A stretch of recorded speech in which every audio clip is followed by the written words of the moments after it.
the Zoom. With that, we'll get an opening comment from Coach Crean, and then our first two questions today will go to Mike Griffith, followed by Mark Weiser. Okay. Well, thanks everybody for joining this as usual. And you're more used to doing this than I am with everything you're dealing with football, with the Zooms. But when it comes to press conferences and interview sessions, but I appreciate you doing it and taking the time to do it. We're off today from practice. That's one reason we can't have players today, because we can't require them to be a part of it on an off day. But we've had 21 days of our allotted 30 days of practice. You get 42 days to find 30 days, and you take 2 days off a week. So today's one of our days off. This week we'll actually scrimmage more with SEC officials tomorrow, which is something we have not done. In the past, we would bring officials in sometimes every day, usually every other day in a normal year, but we have not had officials in at all. And the only officials we can bring out in are SEC officials that go through the protocols. And with that, everything has been about handling the protocols, making sure we're taking every possible step that we can, making the adjustments, having the flexibility, being able to monitor everything the best we can. We've also had some other sicknesses that we've had to deal with throughout this period, but you just get used to it. You get used to what you're dealing with injury-wise. You get used to what you're dealing with sickness-wise. Certainly we've had some COVID cases on the staff and with the team. But every day is another opportunity for this team to get better, and that is exactly what they're doing. And their energy has been fantastic. Their spirit's been very good. The camaraderie has been very good. And I love coaching them. I mean, we have 8 new players, so there's so much that's going on that's new for everybody every day. Plus, we're really trying to expand our pace offensively and defensively. And we're trying to understand what that's all about. But I'll open it up to questions, and we'll go from there. Yeah, Coach, this is Mike Griffith. I guess I just start out by asking, where's Georgia Tech on the schedule? I mean, this has been a big game for years. I think Georgia's got a streak of winning 4 or 5 in a row against Tech, and I don't see them on the schedule. No, well, both schools, and I think Josh Pastner did a really good job, with his when he spoke of this. Both schools tried to find a way to make it work this season. But due to changes in the conference scheduling, the existing non-conference schedules that were there after November 25th, exam schedules being different, there were a lot of things that just didn't make it work out. And like with football, it's disappointing when 2 schools that have that kind of rivalry and the fans look forward to it can't play. But it's situations beyond our control, and we look forward to resuming it again next season. Hey, Tom. I want to just ask you, I guess we'll start with, let me ask you what your front court looks like in terms of obviously losing some guys. Where do you think you're going to get rebounding and post defense from? How's that looking like in practice? Well, you know what, Mark? It's got to be the post defense, and I tell these guys this all the time. Some of the best post defenders I've ever had as a coach have been guards. So there's no reason for guys not to be able to get down into the post and what we call a red, which is a front, or a slip red, which is half of a front. And that's going to be important. It's going to be important that we recognize when we're in a switching game that we've got to switch a bigger guy back in. But I think it's the rebounding, the interior defense, and I'll say interior, not just post defense, because it's the same thing with driving into the lane. It's got to be collective. There's no doubt about that. It's great post defense starts with ball pressure. Great rebounding starts with forcing tough shots and making sure that you got 5 guys inside the foul line when the shot goes up.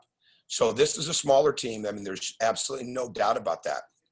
PJ Horn started every game at Virginia Tech last year at the 5 spot, and he's 6'6". But with that brings other advantages. And PJ Horn at some point has got a chance to be like PJ Tucker with the way that he shoots the ball.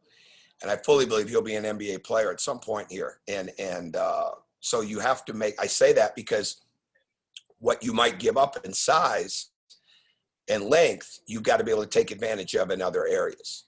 But the bottom line for us, we've got length on the perimeter. We've got to make sure we do a great job of being physical, being aware, being aggressive, and being collectively together. Next two questions will go to Mike, Anthony I'm Ashton, sorry. followed Because by Chip Towers. Anthony. let me ask you, did Mike have another question? Because I asked that Georgia Tech, answered the Georgia Tech one. Did Mike Griffith have another question? No, I'm good. Thank you. Okay, all right. Go ahead. I'm sorry, Chip. That's Dash. I'm sorry, Dash Anthony. first. Go ahead, Dash. Go ahead. I'm sorry.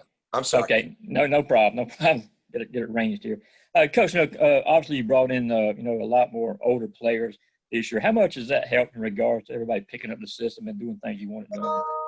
I can't equate how important it is because they know the pace. I think this is different for them. I think the pace we're trying to play at, they'll talk a lot to the coaches and to the other guys on the team about the level of intensity for the duration of a practice, which is different for them, but they have handled that extremely well. And they come in, there's maturity, they're knowledgeable, they pick things up fast, they want to help their teammates. They know the pace of college basketball, and obviously it's different for everybody this year with how long we should be getting ready for, game 2 right now after playing our opening game on Tuesday night. But it just didn't work out that way, obviously, with the change in the schedule and the change in the timing of the schedule. So these guys have handled that really, really well. They've handled the preseason well. They've handled the ramp up to practices. They've handled the practices well. And I'm glad that we have them. Thank you. Sure. Yeah, Coach, you got 8 newcomers on the team. I just wonder, does it feel like you're proverbially just rebuilding every year? It seems like third straight year you're kind of almost starting from scratch. And then B, you touched on this a little bit, I think, with PJ Horn, but of all those newcomers, can you give us an idea, since we haven't even been able to get a glimpse of, Sure. out of those guys, who do you anticipate being pretty significant contributors right out of the box? Well, in answer to the first part of the question, it is hard. And at some point you'd like to have a little more stability, rather than just having 5 guys back. I hope that we do over a period of time. But the way college basketball and really college sports in general are changing with the potential of what's going to happen with the transfer rules. The rules change right in front of us. All right. When guys are getting eligible and guys are getting cleared. I think that's here to stay. And hopefully there's a little more clarity as we get on down the line into the next couple of years. But right now, you can't coach with clarity at all because you don't know what's going to happen. There's so many different things. I come into this league in 2018. I did not think we'd still be sitting there after the FBI scandal and all those teams. And there's really very little that has happened yet, but in sense of how it's all going to turn out, but you just have to deal with it. Right. So that's kind of what it is like with building your roster.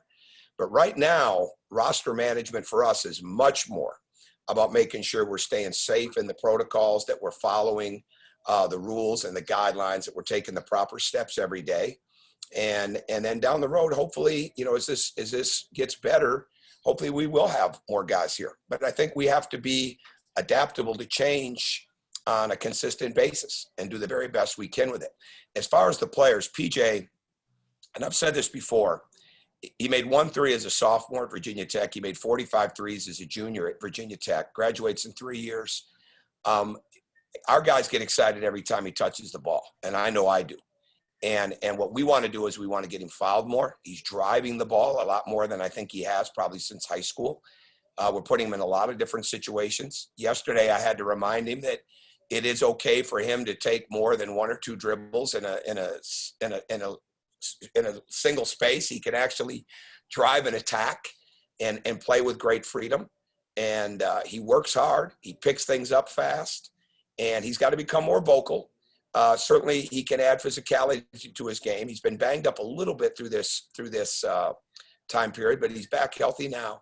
But I love having him, and he's a pure winner. Just an absolute pure winner. Justin Kier's got tremendous speed, strength, can really get to the rim. He's got to become a more consistent shooter, and from 3. But he scored 16 points a game in the Atlantic 10 as a junior. So he's a bona fide college scorer. But I think the athletic ability that he's playing with and the tenacity that he plays with serves him well on both offense and defense. And we just got to keep finding ways to allow him to attack. Andrew Garcia is really a guy that can score inside. He's played a lot of the power forward position in college. So he, again, is getting more comfortable handling the ball, being in pick and rolls, driving and playing. We're trying to work on the consistency of his shot.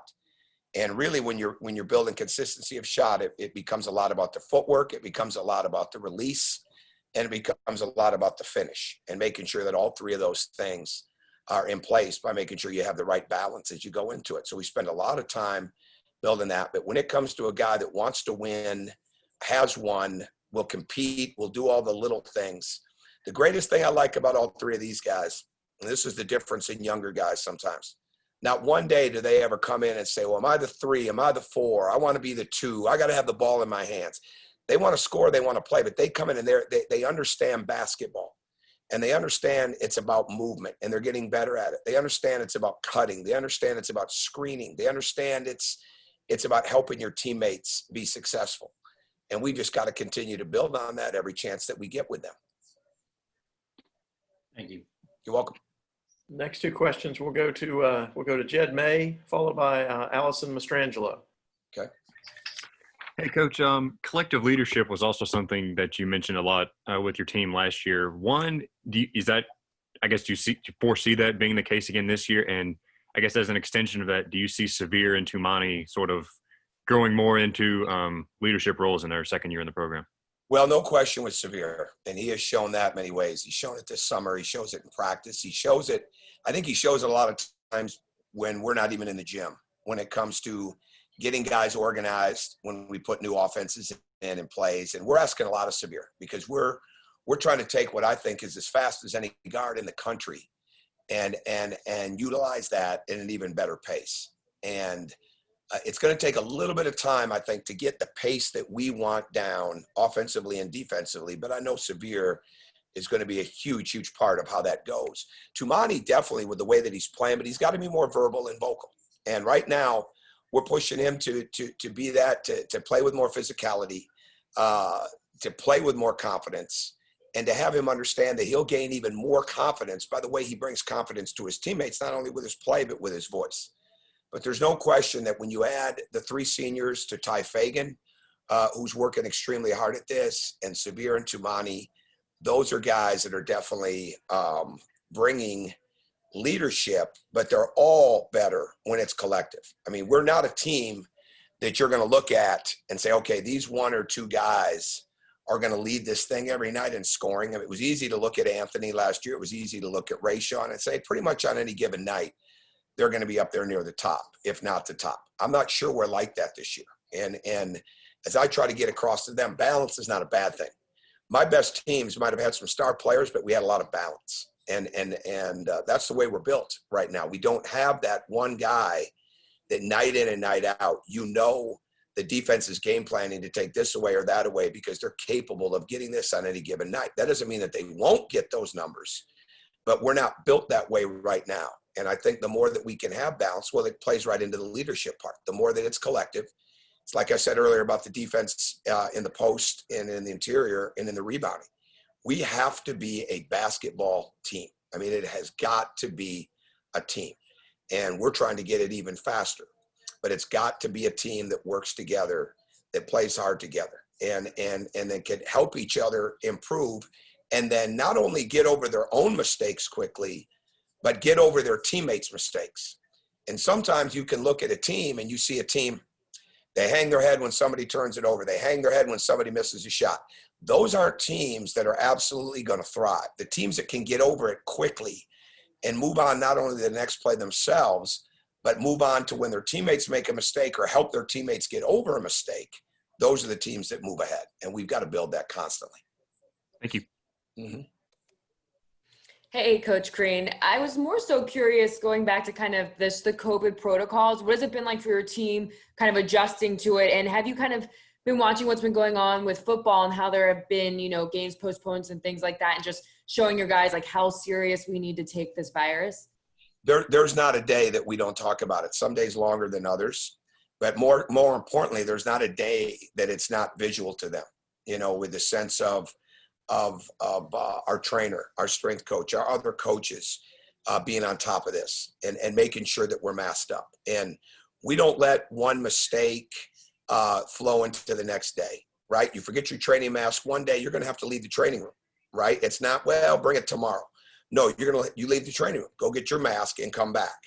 And I think it's like that because I'm 54 years of age, all right? And the other day I forgot my mask at home. Well, I'm glad I had another one in the car, right? So I could still stop at Starbucks because you're not getting in Starbucks without that mask, right? So to me, we have to be flexible. We have to be cognizant, but we got to be diligent, right? And most importantly, we have to understand we're not in a bubble. I mean, we're absolutely not in a bubble. And you can see most football programs, most college basketball programs, they're not in a bubble right now. It was in a bubble that worked out really, really well for them. All right. So we try to keep them bubbled the best that we can inside of this. And I think the protocols and the CDC guidelines and the task force and everything has done a great job of that. But it's how cognizant and aware they are when they're not here. Around other people, around their living arrangements, around other students, around other parts of town, in classes, in restaurants, and we just keep harping on it constantly. But the one thing we're not doing is we're not living in fear. Like I'll tell them all the time, I say, you can smile through your mask, right? Just because you have a mask on doesn't mean you have to be unhappy. And it's the same thing with life. You got to live life, but you've just got to be absolutely smart. And the moment that you don't think it can happen to you is a huge mistake. I was on the phone with Tom Izzo yesterday, and we talked for a long time because he's got a lot of time on his hands right now, sitting at home. But I know how diligent he is. I know how cognizant he is on a daily basis with his team and with his players. And they're testing every day inside of the Big Ten at 7:15 in the morning. And he's still stunned as to how he could have contracted the virus, right? But it just goes to show there is no real rhyme or reason to this. And I share stories like that. Anytime we see something new, anytime we hear about something, we read something, we want to make sure they get it. But we also want to keep talking about our own real life experiences because we have gone through it. And when you look at the numbers across the country and you look that now we go from testing one time a week to next week, we start testing 3 times a week. As we get ready for competition, it's going to change even more. And we want to be flexible, but more importantly, we want to be extremely smart. We'll next go to Tori Heck, followed by Ryan Curley. Coach, going back to Chip and Jed's questions about kind of being in this perpetual rebuilding phase where you keep getting these younger guys. Jed mentioned Xavier and Tumani, but what Christian Brown was kind of the third sophomore player that's back this year that was really the kind of third to that trio of freshmen last year. What can we expect from him this year, and what are you expecting from him? Well, he's definitely improved, and I think his leadership will come out more. And I didn't mention him in leadership, but there's definitely a place for that. But he's got to have confidence in the games. And so many times when you haven't had the games yet, to have that confidence, your voice doesn't come out. And he really came into the summer and to the fall wanting to have that. He's been banged up a little bit with some nagging injuries and a little bit of sickness. And we're still going through that some, but he has improved. His jump shot has improved a ton. He's got to be a stellar defender. Goes back to what Mark asked early on. I mean, when you start talking about rebounding and interior defense, he's got to be a huge part of that because he's got length, he's got quickness, he's got speed, he's got tenacity. And that's where he's got to be. He's got to be an even more skilled version of what made him Christian Brown in high school, which was doing all those things. And so to me, if we get that and he gets some confidence, I think his game will continue to take off. Thanks, Coach. You're welcome.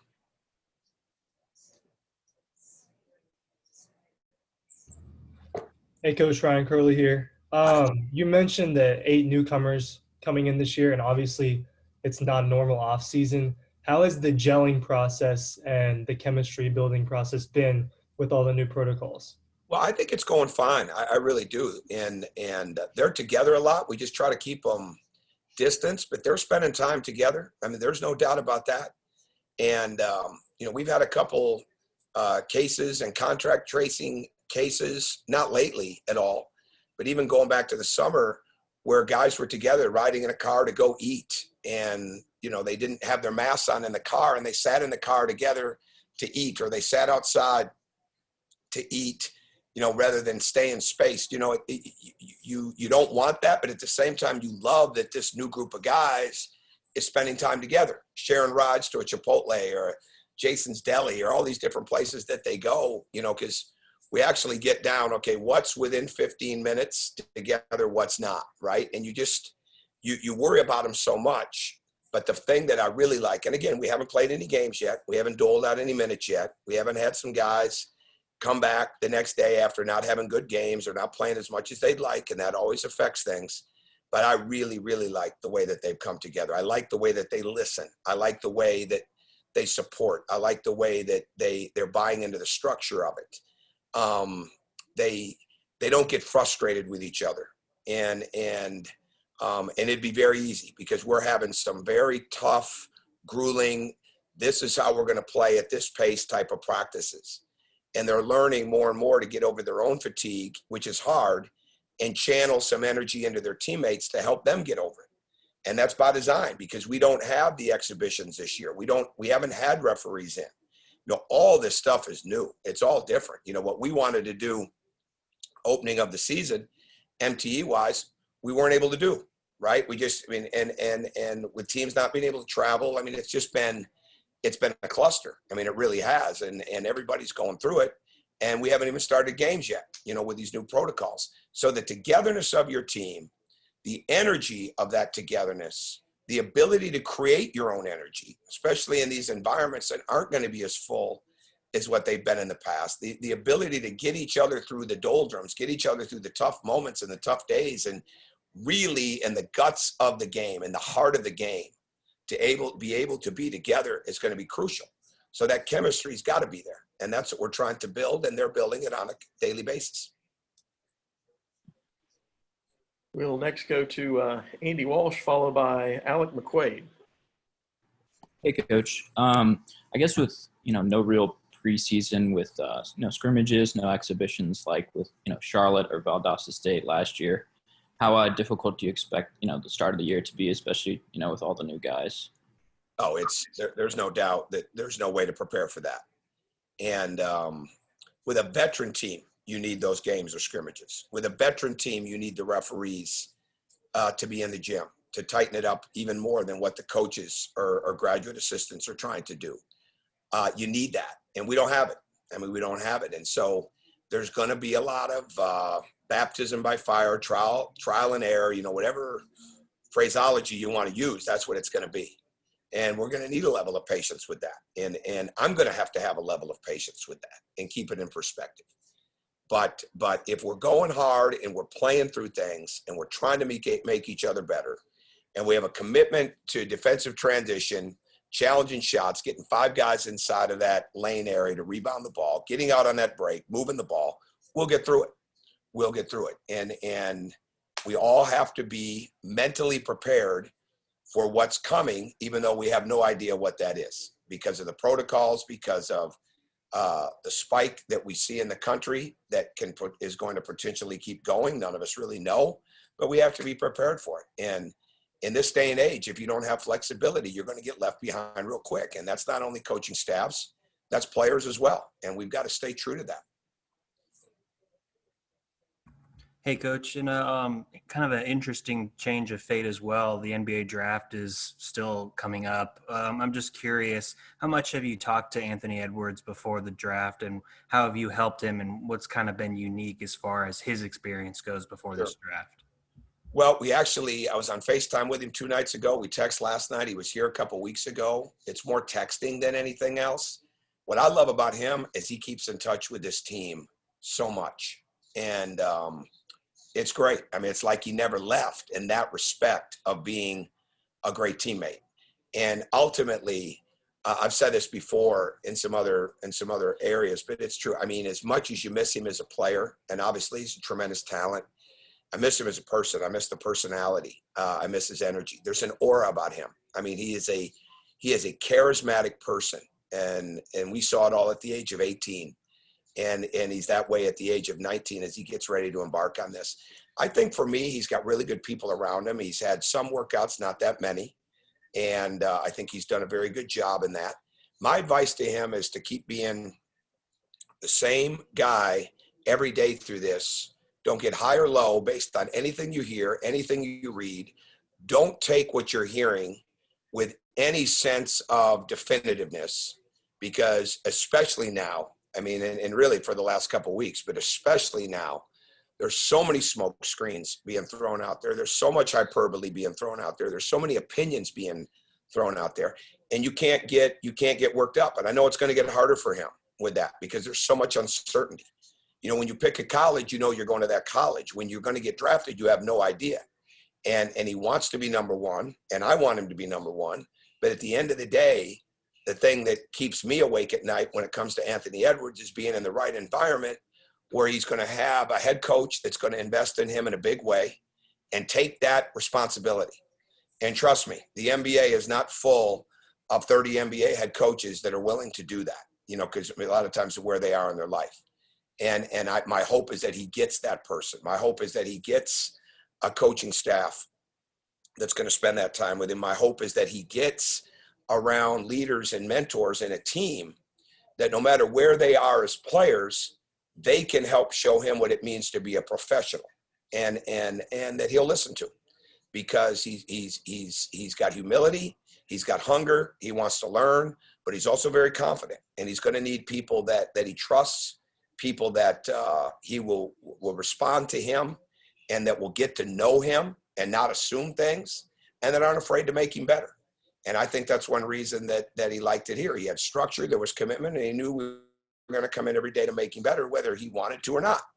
And most days he did. But every once in a while, when it was hard, we had to push him through it. And my hope is that he continues to get around people that he respects that will help him continue to do that. Because I think, I've said this and I'll say it again on here, I wouldn't want to be the leadership group that didn't pick him and answer to my fan base in 2 years. I just wouldn't want to be that group. And if you base it on the first couple of months, yeah, maybe not, right? But I don't know if you can say that with any rookie.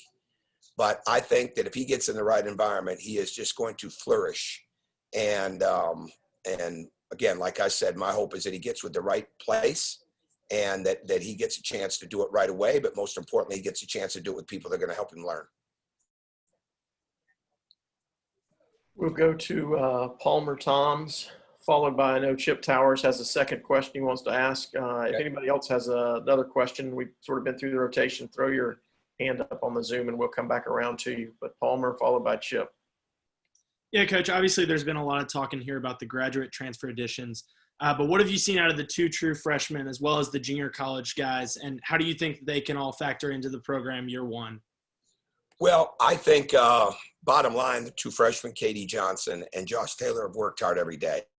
They've come in and they've been a product of being around other veterans that know how to work. That I think the fact that you have a Ty Fagan, that you have the three seniors, that you have Jonathan Ned and Michael Starks, who've been well coached and have been in a college environment, that helps the young players. It certainly helps the sophomores, so I think it helps the freshmen.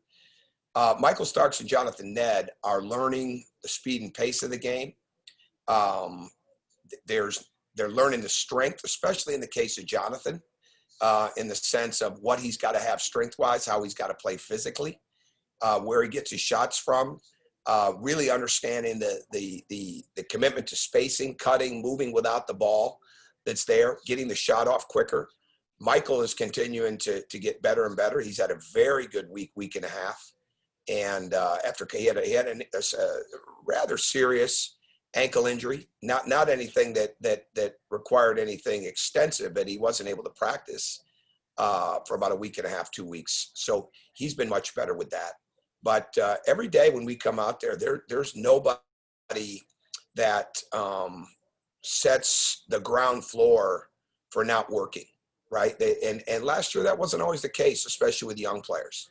Now, Jaquan Walton is continuing to improve and has put together a really good week and a half. And it's competitive right now. But our whole goal was that we're going to have a consistency of depth, not just bodies, not just guys that look good, that can play, but guys that are consistent in how they play, so we can continue to bring this pace. Because we don't want to be in a situation where we're trying to win when we're not as big, and without that bona fide guy that is just going to break the defense down when they want to get a shot or take something out of nothing. We want to make sure that we've got a collective group that can play at a pace and bring fatigue and pressure to the game.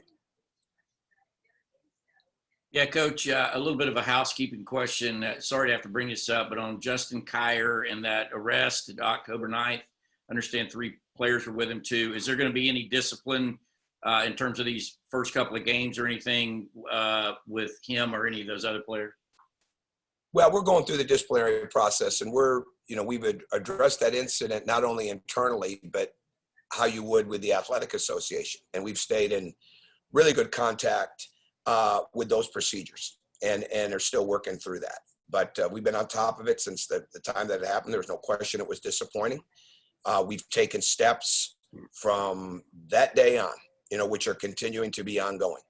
And there's punishment, but then there's also discipline.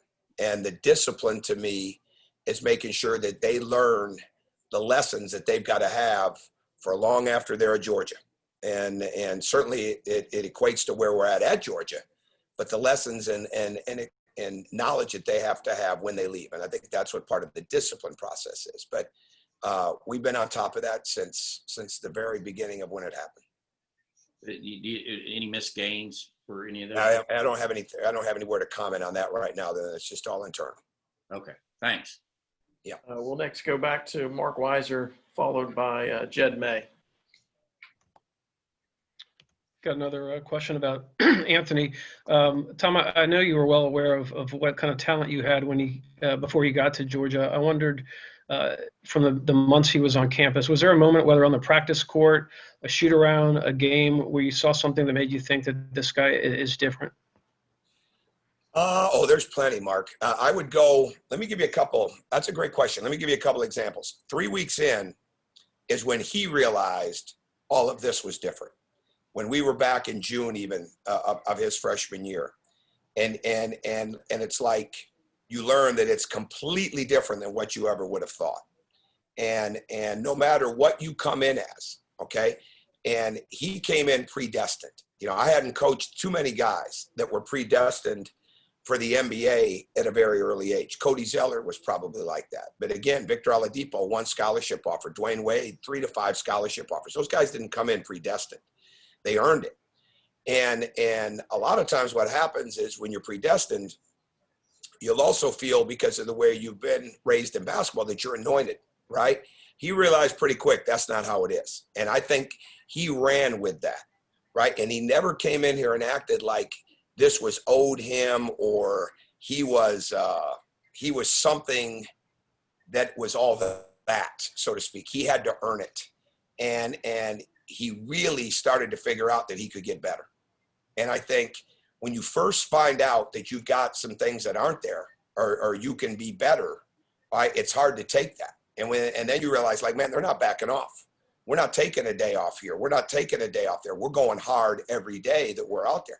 I think that was great for him. No question, the Michigan State second half, you'd have to say was a big moment. But there was a moment near the end of the season, and probably 2 weeks left in the season. And we're practicing and we're scrimmaging at the end of practice. And we're in game week and all that type of stuff. And we scrimmaged, and it was like Michigan State reincarnated. He made 6 out of 7 threes in a scrimmage. And he was getting to the rim. It was mesmerizing. I mean, and it's like, here's this guy. And again, it kind of likened, we've had some really games with him.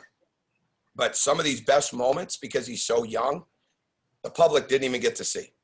Like if we put that practice film out on social media, it'd get a whole bunch of hits, trust me. But my point is, like, when you're young like that and you're learning the game, you're never quite sure where those moments are going to come. And it did, right? And I think that's why that's going to happen for the next couple of years too. He's going to have some great moments in practice that aren't always going to manifest in the games because he's very, very young. And it was really hard for anybody to keep in perspective that he should have been a high school senior, right? And he's being asked, when you come in with that predestination and you come in with those accolades and expectations, it's not a little bit harder, it's a lot harder. But he came in every day, and what I think maybe hit us, here's the best story I have on him when it comes to who he is. We're having a day in practice, and Mike Peake and Jaquan Walton are struggling. They're not playing a lot. They're not in great moods. They're struggling. And we're in a defensive drill, and it's a shell drill. So there's 3 groups of 4. All right? Their group was short one, and it was going to have to be a graduate assistant. Or no, it's got to be one of our managers to step into that. Anthony not only participated in his group, but he played in their group for the entire 20 minutes, 25 minutes that we did it, because he didn't want those guys to fail. So it wasn't like it was just Ray Sean Hammonds or Tyree Crump or Jordan Harris. It was guys that weren't even playing. He didn't want them to fail. And the level of empathy that young man has, the level of care he has for his teammates is unique. It's very, very unique. And as he grows, he's going to be a leader in that league. And he's going to be a leader to older people. It's not going to happen right away. Not going to happen right away. But if he gets nurtured the right way, it's going to happen. And we saw enough of those moments, Mark, to make me believe that is definitely going to be the case if he continues to stay in a good trajectory with the program that he's in. Thank you. Yeah, Coach, you mentioned this with Chip's question a little bit earlier, but how much different is it trying to build a program now, I guess, as compared to your first couple of years at Indiana with, like you said, transfer rules, the ever, I guess, increasing popularity of the one and dones, some guys choosing to go to the G League instead of college, all that kind of stuff? Oh, I think it's extremely different. There were no grad transfers when we took over Indiana. Grad transfers, we wouldn't have won 6 and 10 games our first 2 years there. And there's no way. I mean, we would have, there was not the eligibility ability to get people eligible as quick back then. And I think now you've got to be smart. Like I've said to these guys, there's guys we really want to sign and recruit. And some we're still in on, some we didn't get. But you know what? The bottom line is it's much more important about who you get rather than when you get them. And it's much more important to be right about the guys that you want. And then also at the same time, be smart and cognizant and diligent about what's on the horizon. And this is going to be the first year, in all likelihood, that the one-time transfer rule is going to be in effect. You see how quickly kids are getting eligible that transferred. In our own league, changed the way it worked with the Kentucky guys getting eligible after they allowed this year to have 1 free year, basically. So everybody playing college basketball gets 1 free year. I mean, there's changes all the time right now. And the most important thing we can do is take a breath, through this and look at it and say, okay, we've got to make sure that we get the right guys. And we want to get freshmen, but we also want to be able in this league to make sure that we can stay older, because it's very, very hard to consistently win when you're young all the time. And there's always outliers to that. Kentucky's an outlier to that. But for the most part, Duke at times is an outlier to that. But for the most part, you got to get a little bit older. You've got to get a little bit older. You've got to have a good balance. And to me, that's what we've got to stay aware of. So again, even more confidence after the fact that the spring started, Ray left, and we had 0 seniors. And by the start of the summer, we had 3 seniors that are all going to be very important parts of our team.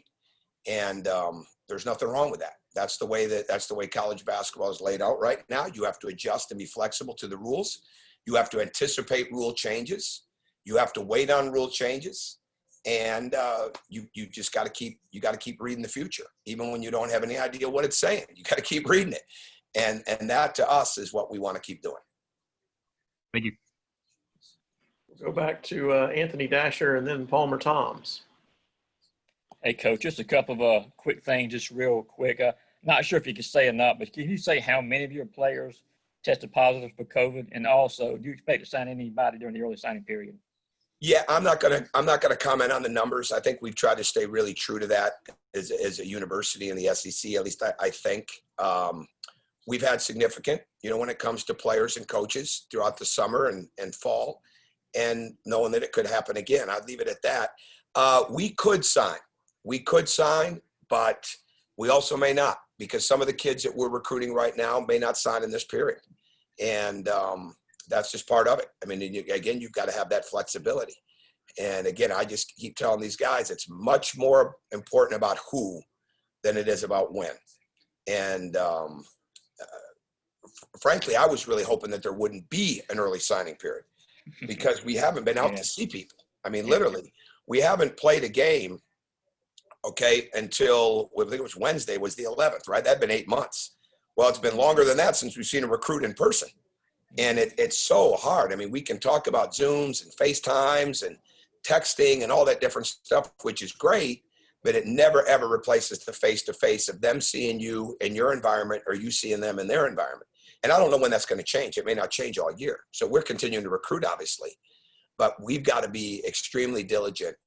And I think what's happening is Steve McLean has brought so much here in the sense of what we're doing basketball-wise. You're somebody that knows me so well. I know him so well. We've been together through so many different things. Well, he also knows what we're trying to do recruiting-wise and what works.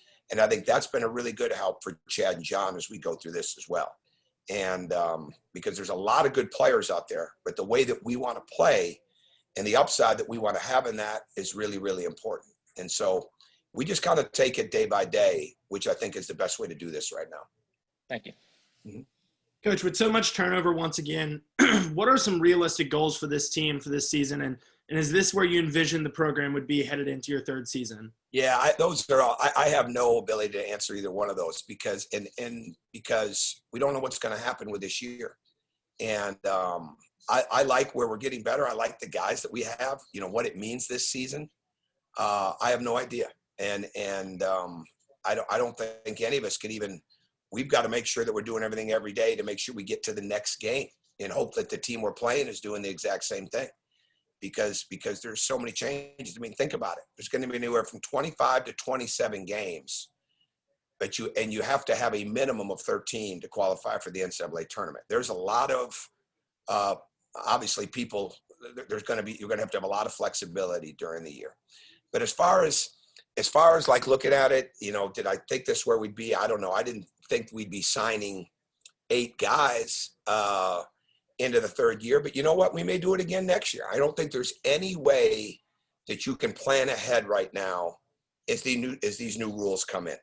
And because we all say as coaches, okay, well, the landscape's really going to change when the one-time transfer rule comes in. Interconference transfer ability, as you saw, you know, came in with the SEC this year inside of football, inside the season. All right, there's so many things that are changing now and that are on the cusp of changing that there's absolutely no way that you can plan for that. And you got to try to be a step ahead, but in a lot of cases, you're not going to be. I mean, we could talk for the next hour about the potential pitfalls of where these rules are going with interconference transfers, with the immediate eligibilities, with the one-time transfers. It doesn't matter what I think. It doesn't matter what anybody else thinks. It's here to stay. It is what it is. And so we've got to do the best job we can do with that. And, you know, my biggest concern through so many things when you build a program has always been APR. Well, now the APR is going to take a halt in certain areas. You know, who thought that everybody would get a free year out of this? I mean, we could have looked at it in the spring and said it's potential, but I didn't think it would happen. Now everybody's got a free year. So there's no way to really gauge it. And I just think if you get ahead of your, you know, jump out ahead of your skis, so to speak, you're going to be in trouble. And you can have a vision and you can have a plan. And I think staying true to what you know works for winning and how you want to play is the most important thing you can do when it comes to recruiting a talent. But the character, the desire to be at Georgia, the desire to be educated, the desire to work hard every day to see your teammates be better and be a better teammate, those are the things we've got to really do our research on.